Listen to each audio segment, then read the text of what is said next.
Rogerna I kaidi kaino chumbu chumdro Donna Yare I swaidi changjakrage Rogerna Yaroi sumabo thozundoini Roger gi anam kanma mataududa Don wa makha tajadre Haina haina mayumgi sumang pau thozilai Sunita su macha halaktabaduda warambani Gari makhol tabaduda prabab thorai Sunitana Ibema kaidore thenglade Rogerna Mama Nupa kharana lagnabada usitabagi awai khum khara tawnarakpe adai nupaduna chetonda khupakna thaiba aina mu nupado phugaikre adaidi cheton kapaduda aswaipho wakhal nungainaba mayam koiba chatlubani pangbra haisu pangda singbra haisu singda asengbadu sat hek thaidore donsu tumina lei Sunitana ihe inthokpani dako bema nupana phana laknaraklasu sukum khumbidradi dalaga maina toksakidawdu Kaidong manaruino Pana sounding lasu ay nupi ni ko khalaga tumina lay thokdong ni Rogerna adune mama moisu jog toram ni Donna Roger nang thingna ni hallo Rogerna tandre su chacharagi ibema mama chalukhige Sunitana hoi bungo Roger chatkre Sunita makha tare matungda sukum khumnu phurokpra yengu ada lam helakladi imada tao Donna Hoi ma Sunitana Pare Jango Sandhya Jangle Kaino Imagalo Minarasi Somdana Jekna Nehoroko Enina Jekna Fondi Paira Uko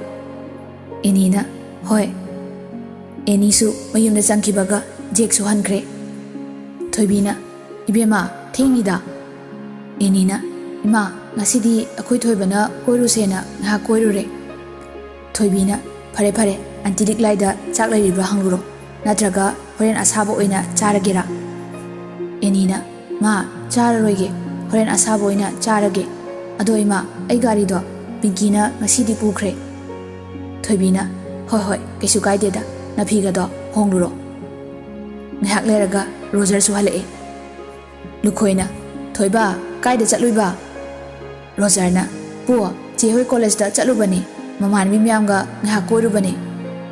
Lukoina Hoi Direct to Lairabanina Kraparoko Tuition Chatnaba Nimam Tondara Mam Chaudara Hayenge Rogerna Hoi Pu Roger Maikada Hekyoboga Phone Lai Rogerna Hello Ma Lintoina Toiba Yum Laibro Rogerna Oh Laye Halaktangairi Lintoina Kai Chatluiba Rogerna Che Eni Hoi Mamanabiga Hoi Bachalubani Lintoina Toiba Yam Chatkanuko Rogerna Mama Chatluye Ado Ima Babana Chaibra Pubra Lintoina Pudida Kaido Pudoino Rogerna Ima Baba Yu Taklaga Halaibo Hojikso Lintoina Ho Taktre Noi Pupuna Security Dada Ani Tambadai Kira Male Rogerna Oh Parabani Ado Ima Babana Pu Chai Dordi Engon Hairoko Lintoina Hoi Harake Rogerna Ima Ai Unindro Lintoina Ichabu Karigi Unindani Rogerna Hayeng Ai Lauro Lintoina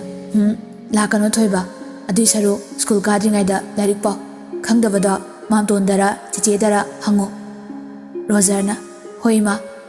Lintoina Ima Thamage ko Rogerna Hoima Phone hek thamkibaga Lintoi machindu melaga kapi Nupi oibi singna khwaidagi thawai chakpadi mapuroibana thengna yu ngawraga halakpa sida natana nupi atopa koirakpa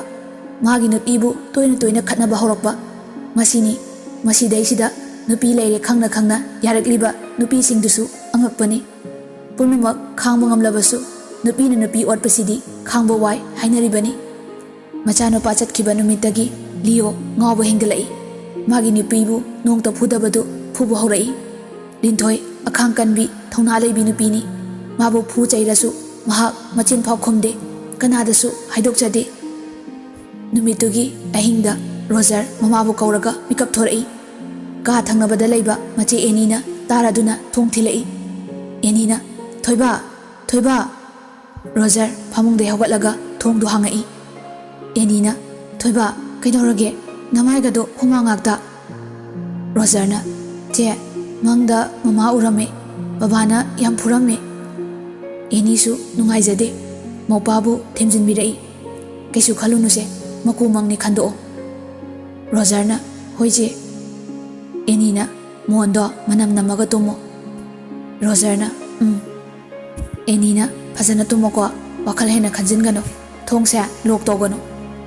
रोजरना होइजे ngasinbiramo एनीना होय होय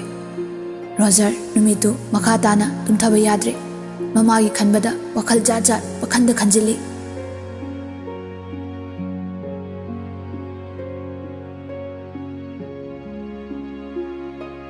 असुमना नुमित अदु हौख्रे Roger नंताना लोसिलगा थोरई रोजरना बो लुखोइना थोइबा कैदोरे रोजरना आई मंग याम नुंगाइति युमदा उंता चलुगे पु लुखोइना लेके हाइरो रोजरना लेती लेओ इमादो उनिंगे लुखोइना इशुना mama निंगबसी निंगिदको फरे फरे चलुरो चलुरो रोजर मपुदा हाइरमलगा मयुमदा लाए रोजरना दा थोंग हांगो सिक्यूरिटीना थोंग दु हांगी रोजर बाइक तु थौजिलाई मचा लाक्पै मखोल ताबदा लिंथोय मसादु स्वाय स्वाय लावी प्रप प्रप चेंथोरई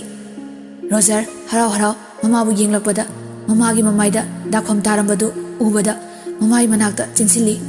इमा माइसे कैदौरिनो लिंथोयना बाथरूमदा तुसिनबने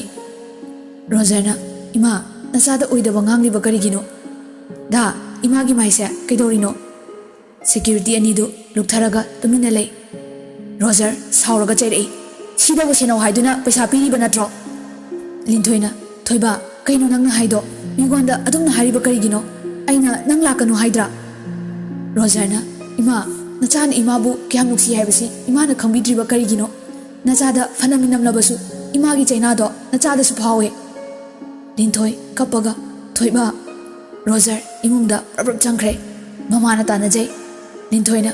थोइबा नंबु पोकबा बाबादा नखुद हाबा तहोइदेको नंग इमाना हाइबा इलुको चलंबदगी चपलेपी फरे दुदी रोजर अदु हाइरगा फोन दु पुथोकलगा लेमबदा कॉल तवी लिंथोयना थोइबा कनादो नंगना कॉल तौरिदो मदु तौनो थमो वना मोकपनी लेमबना थोइबा कैदोरे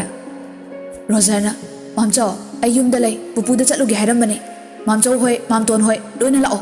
सिक्यूरिटी थमलसु कानद्रे बाबाना इमाबु फुरमे लेमबा तिंग लाउख्रे करी अगी इचनबो मागुमना फै खंगनी थमो मामचौ होय लाक्लगे लेमबा कादे साउरगा थोक्लै याइमा लोया ताब्रो लोया तारादुना दाचो कैदोरगे लेमबना लाओ इचन होयदा चलुसी लांगंबसु थोरई दाचो कैगिनो लेमबना करीगी ओइने मचा लेत्रबनीना महाक हेन कुसी तौरेदना अदुसि मथक्ता फुजैदनागा तौबो माले थोइबा चटखिबने फोन तौरए इमुंगदगी मी लोइना थोरई मौ याइमना आइदी हाइजद्रो अंगांगदुना सिदा लेरदी असोमदा मपा इबुंगदुना अमुक हेन कुसी तौरनीना आइगी वानिना कनामतना लौबिदे लांगंबा नुपीदो ओइना ताइनरे मचनबुदी यामना नुंसीजबनी तानिंगदेको नंगमसु नुपी नोइ तुमिन लेयु मसिदा नोइगी नथौ नते जातीना याइमा अदुमना हाइगनु इमौना हाइसिसु अरानबा नते लांगंबना मागुमना उसितबा नुपी अमगसु कैना कलुरबा दुफाव एखोइना ngakpiba मा ngasiदी खंगनिदना परा अमदी तंबिगे दाचो लोया लाओ लुखोइना खामोय आइसु ngasiदी इचासिंगना पांबदु पांथो मचोंगपा नाइदबा मी उसितबा मचिमना अहमदु याम फिंगना लोइना थोखरे सोमदना रोजरना थोंग थिंजिनबना कानरोय थोंगसे हांगो लिंथोइदी पाखतबना लोइरे थोइबा नंगबु लाओदा रोजरना नन्नादो ताद्रो ngसाइदे हाइसे थोंगसे थुगायो हाइब्रा नंग इपा ओइरसु हातोपिरा थोंग सुंगांग हांगु याखिद्रे वालांगफो ngankhidre तुमिना दुम लेख्रे निहाकी मतु मचिमिनाव सिंगदुसु यौरे मधु उबदा लिंथोइदी अमुक हेना लवाई सातख्रे लोयाना मचेदा येंगलकपदा ममाइदा तारिबा दाखफमदु उबदा लोयाना चे कैगिनो इबाइना फुरगा इचेना इखोइदा करिसु हाइरक्त्रिबा लिंथोइना नाउ दाचो दयाय नोइ कैगी लाइनो लिंथोइ मखोल थोकना कपी लेकाई ममांगसिदा आई यामनि इकाये नचनगी इज्जत खितदी येंबियो याइमगी हौनबी लांगंबा तिंग लाउख्रे ꯀꯔꯤꯒꯤ ꯏꯖꯠ ꯌꯦꯡꯕ ꯏꯆꯟꯕꯨ ꯃꯥꯅ ꯍꯥꯠꯂꯕꯁꯨ ꯑꯩꯈꯣꯏ ꯏꯖꯠ ꯌꯦꯡꯗꯨꯅ ꯂꯩꯌꯨ ꯍꯥꯏꯕ꯭ꯔꯥ ꯂꯥꯡꯉꯝꯕ ꯂꯤꯌꯣꯒꯤ ꯀꯥꯗꯨꯒꯤ ꯊꯣꯡꯖꯤꯟꯗ ꯂꯦꯞꯄꯒ ꯑꯣꯏ ꯋꯥꯔꯛꯇꯕ ꯃꯆꯥ ꯊꯣꯡꯁꯦ ꯍꯥꯡꯉꯣ ꯅꯠꯇ꯭ꯔꯕꯗꯤ ꯅꯪ ꯀꯌꯥ ꯅꯨꯡꯉꯥꯏꯔꯣꯏ ꯂꯤꯌꯣ ꯍꯣꯏ ꯃꯥꯏ ꯍꯥꯏꯗꯦ ꯇꯨꯃꯤꯟꯅ ꯂꯩ ꯔꯣꯖꯔ ꯑꯃꯨꯛ ꯊꯣꯡ ꯃꯄꯥꯟꯗꯨꯗ ꯂꯦꯞꯄꯒ ꯁꯤꯔꯕꯣ ꯁꯤꯔꯗꯤ ꯋꯥꯏ ꯁꯪꯂꯕꯅꯤ ꯃꯝꯌꯥꯏ ꯉꯁꯥꯏꯗꯩꯅꯤ ꯊꯣꯡ ꯂꯣꯟꯁꯤꯜꯂꯒ ꯂꯩꯔꯤꯁꯦ ꯂꯥꯡꯉꯝꯕꯅ ꯊꯨꯒꯥꯏꯌꯣ ꯍꯥꯏꯕ꯭ꯔꯥ ꯑꯩꯅ ꯊꯨꯒꯥꯏꯔꯗꯤ ꯅꯪ ꯍꯤꯡꯉꯣꯏꯀꯣ ꯅꯁꯥꯅ ꯍꯥꯡꯗꯣꯔꯛꯑꯣ ꯂꯤꯌꯣ ꯃꯊꯥ ꯁꯥꯕꯅ ꯌꯥꯗ꯭ꯔꯦ ꯎꯄꯥꯏ ꯂꯩꯇꯦ ꯊꯣꯡꯗꯨ ꯍꯥꯡꯗꯣꯔꯛꯏ ꯂꯥꯡꯉꯝꯕꯅ ꯃꯉꯛ ꯁꯝꯗꯨ ꯇꯥꯞ ꯄꯥꯏꯔꯒ ꯆꯤꯡꯊꯣꯔꯛꯏ ꯅꯪꯒꯤꯁꯦ ꯃꯕꯨꯡ ꯃꯧꯄꯥ ꯑꯩꯈꯣꯏꯕꯨ ꯎꯁꯤꯠꯇ꯭ꯔꯤꯕ ꯍꯥꯏꯗꯨꯔꯥ ꯂꯦꯝꯕꯅ ꯌꯥꯏꯃ ꯉꯥꯏꯈꯣ ꯐꯨꯕꯗꯤ ꯐꯨꯔꯣꯏꯁꯤ ꯃꯥ ꯑꯉꯥꯡ ꯅꯠꯇ꯭ꯔꯦ ꯂꯥꯡꯉꯝꯕꯅ ꯀꯔꯤꯒꯤ ꯐꯨꯗꯅꯤ ꯃꯥ ꯌꯥꯝ ꯊꯤꯅ ꯍꯦꯟꯃꯜꯂꯕꯅꯤ ꯁꯨꯝ ꯏꯆꯟꯒꯤ ꯃꯥ ꯌꯦꯡꯂꯒ ꯉꯥꯛꯄꯤꯕꯁꯤꯗ ꯑꯩꯈꯣꯏꯕꯨ ꯎꯁꯤꯠꯇꯕ ꯅꯠꯇ꯭ꯔꯥ ꯂꯦꯝꯕꯅ ꯍꯣꯏꯕ ꯑꯗꯣ ꯉꯥꯏꯈꯣꯁꯦ ꯏꯁꯦꯟ ꯐꯝꯃꯣ ꯉꯁꯤꯗꯤ ꯑꯔꯣꯏꯕ ꯋꯥꯔꯤ ꯁꯥꯟꯅꯁꯤ ꯂꯤꯌꯣ ꯁꯣꯐꯥꯗꯨꯗ ꯐꯝꯃꯤ ꯂꯦꯝꯕꯅ ꯅꯪ ꯇꯁꯦꯡꯅ ꯑꯩꯒꯤ ꯏꯆꯟꯁꯤ ꯅꯨꯡꯁꯤꯕ ꯀꯔꯤꯁꯨ ꯐꯥꯎꯗ꯭ꯔꯕ ꯂꯤꯌꯣ ꯇꯨꯃꯤꯟꯅ ꯑꯗꯨꯝ ꯂꯩ ꯂꯥꯡꯉꯝꯕꯅ ꯅꯆꯤꯟꯗ ꯈꯨꯝꯃꯨꯅꯦ ꯀꯔꯤꯒꯤ ꯍꯧꯖꯤꯛꯇ ꯇꯨꯃꯤꯟꯅ ꯂꯩꯁꯤꯟꯅꯔꯤ ꯂꯥꯡꯉꯝꯕ ꯄꯨꯂꯤꯁꯅꯤ ꯄꯨꯂꯤꯁꯀꯤ ꯍꯧꯅꯕꯤ ꯈꯔꯒ ꯐꯤꯡꯕꯒ ꯃꯈꯨꯠꯇꯨꯅ ꯊꯥꯒꯦ ꯇꯧꯕꯗ ꯂꯦꯝꯕꯅ ꯐꯥꯏ ꯌꯥꯏꯃ ꯅꯪꯕꯨ ꯉꯥꯏꯈꯣꯗ ꯗꯥꯆꯧꯃꯥꯒ ꯋꯥꯔꯤ ꯁꯥꯈꯤꯒꯦ ꯇꯟꯖꯥꯗꯨꯗ ꯃꯄꯥꯒꯤ ꯀꯥꯗꯒꯤ ꯈꯨꯖꯤ ꯃꯈꯣꯜ ꯇꯥꯔꯛꯄꯗꯨꯗ ꯊꯣꯡꯖꯤꯟ ꯃꯅꯥꯛꯇ ꯂꯩꯔꯝꯕ ꯔꯣꯖꯔꯗꯨ ꯀꯥꯗꯨꯗ ꯆꯪꯂꯒ ꯀꯨꯌꯦꯡ ꯌꯦꯡꯂꯛꯏ ꯔꯣꯖꯔ ꯈꯣꯟ ꯀꯜꯂꯞꯅ ꯍꯦ ꯌꯨ ꯊꯣꯔꯛꯑꯣ ꯃꯅꯨꯡꯗ ꯂꯣꯠꯂꯒ ꯂꯩꯔꯤꯕ ꯅꯨꯄꯤꯗꯨ ꯔꯣꯖꯔꯅ ꯄ꯭ꯔꯞ ꯆꯪꯁꯤꯜꯂꯒ ꯌꯦꯡꯉꯤ ꯃꯄꯥꯟꯗ ꯂꯩꯕ ꯃꯌꯥꯝꯗꯨꯁꯨ ꯂꯣꯏꯅ ꯇꯥꯔꯦ ꯔꯣꯖꯔ ꯅꯨꯄꯤꯗꯨꯕꯨ ꯆꯤꯡꯊꯣꯛꯂꯒ ꯄꯨꯊꯣꯔꯛꯏ ꯁꯥꯎꯅ ꯃꯄꯥꯗ ꯌꯦꯡꯂꯛꯏ ꯐꯨꯅꯤꯡꯕꯅ ꯃꯈꯨꯠ ꯃꯔꯦꯡ ꯃꯔꯦꯡ ꯆꯠꯂꯕ ꯂꯥꯡꯉꯝꯕꯅ ꯂꯤꯌꯣꯒꯤ ꯃꯊꯕꯥꯛꯇ ꯈꯣꯡꯄꯥꯛꯅ ꯐꯣꯔꯁ ꯀꯟꯅ ꯀꯥꯎꯊꯠꯂꯤ ꯈꯥꯡꯕ ꯉꯝꯗ꯭ꯔꯕ ꯔꯣꯖꯔꯅ ꯑꯔꯩꯕ ꯄꯣꯠ ꯑꯃ ꯄꯥꯏꯔꯒ ꯃꯄꯥꯕꯨ ꯍꯥꯠꯂꯒꯦ ꯇꯧꯕꯗ ꯂꯣꯌꯥꯅ ꯈꯥꯝꯃꯤ ꯂꯦꯝꯕꯅ ꯂꯥꯡꯉꯝꯕꯕꯨ ꯐꯥꯖꯜꯂꯤ ꯔꯣꯖꯔ ꯀꯞꯄꯒ ꯃꯥꯝꯇꯣꯟ ꯊꯥꯗꯣꯛꯑꯁꯦ ꯑꯩ ꯈꯥꯡꯕ ꯉꯝꯗ꯭ꯔꯦ ꯂꯤꯟꯊꯣꯏ ꯃꯈꯣꯜ ꯊꯣꯛꯅ ꯃꯈꯥꯗ ꯐꯝꯊꯔꯒ ꯀꯞꯄꯤ ꯂꯦꯝꯕꯅ ꯁꯤꯔꯥ ꯏꯆꯟꯒꯤ ꯄꯨꯟꯁꯤ ꯂꯥꯡꯉꯝꯕ ꯌꯥꯝ ꯁꯥꯎꯅ ꯐꯣꯟꯗꯨ ꯂꯧꯊꯣꯛꯂꯒ ꯀꯣꯜ ꯇꯧꯏ DSPꯅ ꯍꯜꯂꯣ ꯁꯥꯔ ꯂꯥꯡꯉꯝꯕꯅ ꯅꯨꯄꯤ ꯄꯨꯂꯤꯁ ꯈꯔ ꯊꯥꯔꯛꯑꯣ ꯌꯨꯝꯅꯥꯝ ꯂꯩꯀꯥꯏꯗ ꯑꯩꯒꯤ ꯏꯆꯟ ꯂꯤꯟꯊꯣꯏꯒꯤ ꯃꯌꯨꯝꯗ ꯍꯧꯖꯤꯛꯃꯛ DSPꯅ ꯐꯒꯅꯤ ꯁꯥꯔ ꯂꯦꯝꯕꯅ ꯃꯈꯥ ꯇꯥꯅ ꯏꯆꯟꯕꯨ ꯌꯨꯝꯁꯤꯗ ꯊꯝꯂꯔꯣꯏ ꯂꯥꯡꯉꯝꯕꯅ ꯌꯨꯝꯁꯤꯗꯁꯨ ꯀꯅꯥꯝꯇ ꯂꯩꯍꯜꯂꯣꯏ ꯑꯩꯅ ꯁꯣ ꯂꯣꯟꯁꯤꯟꯒꯅꯤ ꯁ꯭ꯋꯥꯏꯗ ꯗ꯭ꯌꯨꯇꯤ ꯇꯥꯕ ꯄꯨꯂꯤꯁꯈꯩꯗꯁꯨ ꯂꯣꯏꯅ ꯁꯤꯟꯅꯒꯅꯤ ꯀꯩꯒꯨꯝꯕ ꯌꯨꯝꯁꯤꯗ ꯂꯩꯔꯝꯂꯕꯗꯤ ꯑꯩꯅ ꯅꯪꯕꯨ ꯍꯥꯠꯀꯅꯤ ꯊꯥꯡꯉꯩ ꯁꯦꯡꯅ ꯏꯆꯟꯁꯦ ꯂꯨꯈ꯭ꯔꯥꯕꯤ ꯑꯣꯏꯍꯧꯁꯅꯨ ꯉꯥꯏꯍꯥꯛꯀꯤ ꯃꯇꯨꯡ ꯅꯨꯄꯤ ꯄꯨꯂꯤꯁꯁꯤꯡꯗꯨ ꯂꯥꯛꯑꯦ ꯄꯨꯂꯤꯁꯅ ꯁꯥꯔ ꯂꯥꯡꯉꯝꯕꯅ ꯃꯇꯝ ꯑꯃꯗ ꯀꯩꯅꯥ ꯀꯠꯂꯨꯔꯕ ꯄꯩꯁꯥꯁꯨ ꯇꯞꯇꯥꯏ ꯂꯧꯔꯒ ꯈꯥꯏꯗꯣꯛꯅꯈ꯭ꯔꯕꯤ ꯑꯗꯨꯒ ꯑꯃꯨꯛꯁꯨ ꯌꯨꯝꯁꯤꯗ ꯂꯣꯟꯅ ꯑꯍꯤꯡ ꯌꯥꯏꯔꯦꯛꯇꯨꯅ ꯏꯆꯟꯒꯤ ꯄꯨꯟꯁꯤꯕꯨ ꯃꯤꯠꯂꯨ ꯄꯤꯔꯥꯡꯇꯅ ꯌꯣꯝꯍꯜꯂꯤꯕ ꯂꯝꯆꯠ ꯅꯥꯏꯗꯕꯤ ꯅꯨꯄꯤꯁꯦ ꯑꯩꯈꯣꯏꯒꯤ ꯂꯣꯀꯞꯇ ꯊꯝꯂꯒ ꯃꯔꯤꯜ ꯇꯦꯡꯒꯦ ꯐꯨꯗꯠꯂꯣ ꯃꯁꯤ ꯑꯩꯒꯤ ꯑꯣꯔꯗꯔꯅꯤ ꯄꯨꯂꯤꯁꯇꯨꯅ ꯐꯅꯤ ꯁꯥꯔ ꯍꯦ ꯂꯥꯛꯑꯣ ꯅꯨꯄꯤ ꯄꯨꯂꯤꯁꯁꯤꯡꯗꯨꯅ ꯂꯥꯡꯂꯦꯟꯕꯨ ꯁꯣꯔ ꯁꯣꯔ ꯆꯤꯡꯈꯩ ꯄꯨꯊꯣꯛꯈ꯭ꯔꯦ ꯅꯨꯄꯥ ꯄꯨꯂꯤꯁ ꯈꯔꯅ ꯁꯥꯔ ꯑꯩꯈꯣꯏ ꯑꯃꯨꯛ ꯂꯥꯡꯉꯝꯕꯅ ꯅꯨꯄꯥꯁꯤꯁꯨ ꯄꯨꯈꯣ ꯃꯥꯁꯨ ꯃꯈꯣꯡ ꯃꯈꯨꯠ ꯄꯨꯜꯂꯒ ꯐꯨꯗꯠꯂꯣ ꯅꯨꯄꯥ ꯄꯨꯂꯤꯁꯈꯩꯗꯨꯅ ꯐꯅꯤ ꯁꯥꯔ ꯂꯤꯌꯣꯁꯨ ꯄꯨꯈ꯭ꯔꯦ ꯂꯤꯟꯊꯣꯏ ꯀꯞꯄꯒ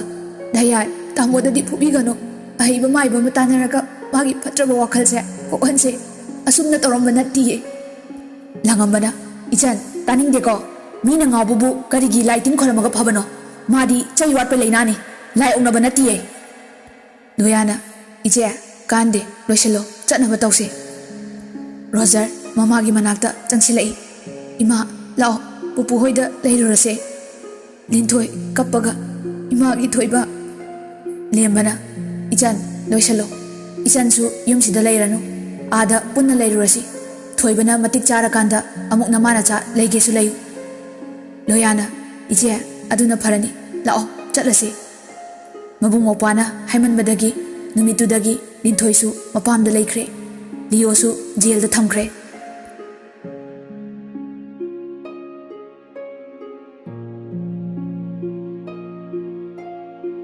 ꯃꯇꯝ ꯈꯔ ꯍꯧꯈ꯭ꯔꯦ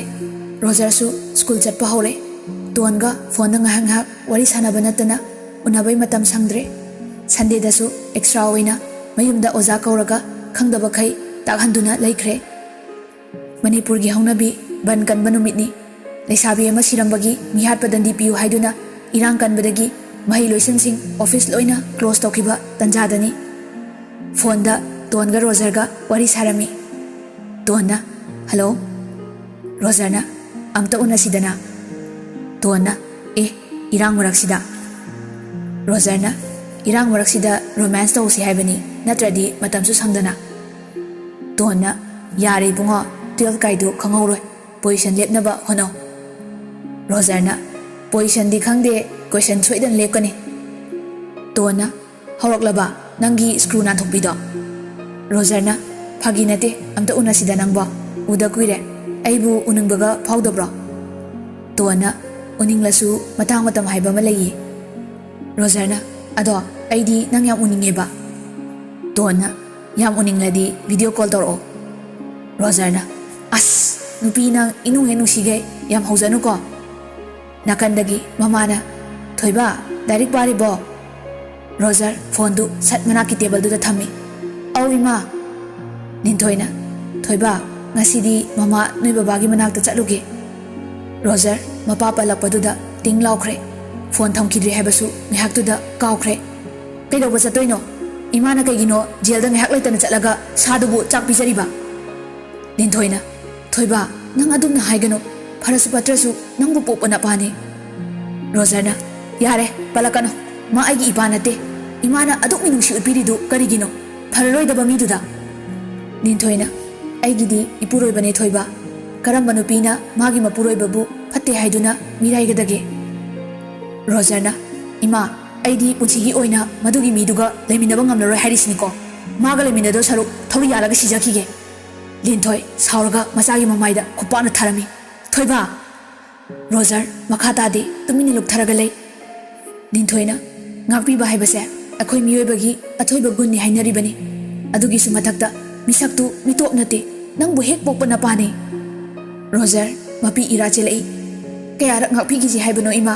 aisu babana gyan taraktuna macha aibu magi minungsi makhada warak batim biduna leibado pami bane. Ninthoi makhol thokna kapi khangma ngamdraduna machagi nungsiraba wahaiduda achabu konsinbi. Imagi thoiba mapok thina poklubana lanjadraba ichabusu maisa phangledo. Roger su kapi ima nang adumna kapkano se kapkano ba ai yam waiba. Ninthoi mapidu taithoi phare ima amuk hana ichana pamdaba nungaitaba thabak tawraroi lairik pazaro ima thokrage. Mama thokre. Roger nupa oizarasu khangma ngamdraduna kapi. Ngasaidagi sanariba waridu taraga leramba tonsu gyan tarakpada mapi taduna lerami. Roger na kapai makholu tabada masu kapi. Phone du kaisu haidana kakthadi. Tanjaduda Sunita changlai. Haima ibema kaidore. Ton mama bu kolaga ima ai kaplibanu haiba ai khangdi adubu ai ma abu yam nungsiye mahak asungna waramgani nongta khaludi mapan thongi saklon ga manungi saklon ga khinai haibado chumlame. Sunita tapna ichana nungsijariba misaktubu kanano. Ton hi launa kapi ima ai Roger bu yam nungsiye magi wari tarubada ai haifam khangdana waye. Sunita na Roger haibadi kanano kaideno. Tona inigi manigi macha sida nahan mukla ambado.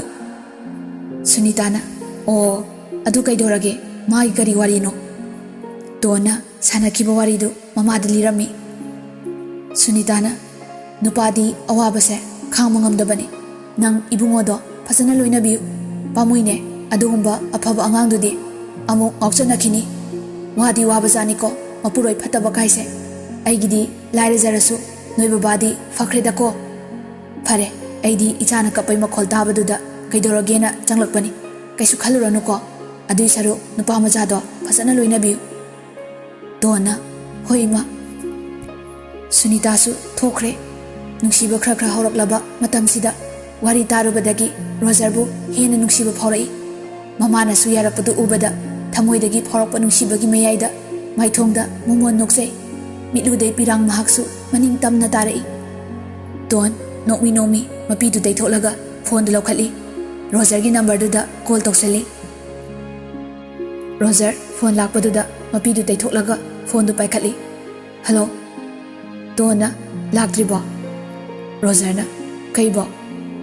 Dona uninge haidaina. Roger na kona laage. Dona yaroi hojima noi chi eniga lakadabani yen thonglamage ko. Roger nokthorei khangu uning laira Tona nate khangu nungsirakba Roger na as adomaina gam haisalakanu ikai ge tawe Tona chakada pukhamamada ina dana jamina silao Roger na hoima ngamsararoida kaino romantic goliga chabirubro ngasi sibu mangla akhoi mana mu thoiba kaina hawdorok jala Tona ho taibang ni taibang lao ko kaisu yamna lapna basu natabasibu noi chega lao natomda lakanu Roger na hoi phone hek thamkibaga machegi manakta lai che enina kai haige thoiba Roger na loiselo enina kai gya Roger na cheton hoida chatoiba enina kai doba Roger na lao chaksa si haire enina as irang maraksida amadusu irang horokli banine Roger na mine romance pa mapubu matang matam leibro loiselo ko Roger loisinba problem sakre Jake na chaluge haira enina chatradi nungai ruye Jake na pare loiseloro thamage ko enina hoi wari sanari ne na pungkai leiraga wahai amani khaktani sanariba nupaduna wangang lasu nupiduna ikai boy kya ngang dabaduda nupadusu adum kya ngang de phone su yam toina torokpa natti Roger di don urani khanbada mathwai nungai ramdabadu swai mangkhre Roger na che loidribo enina loire eniga Roger ga don hoida chatkhre nihaki matungda anidu yaurae Roger na che ton akhoi lae enina koinaba nupidabu che kaunabro Roger na mamadi khanglamoidana che kauradi ren chak chaminaba yaridana enina aidi Jake daga no enisia koine niga haijade Roger na hairunu he nupina hanba koena noknakini ikai enina adugini aisu haidrisi sum phagini haijilibani Roger na adumain haijelo luhong numita surprise tawra loire enina soidre luhong bai dolan ga sagal imale ngangna ringai tanjaduda ton su thorei bai chango Roger na lakna ge tawbada Sunita su thorei Roger na cheton chak loirabo Sunita machana pida yengi ton su ikairap lukthaki Sunita su nokmi ibungo ibema lao chango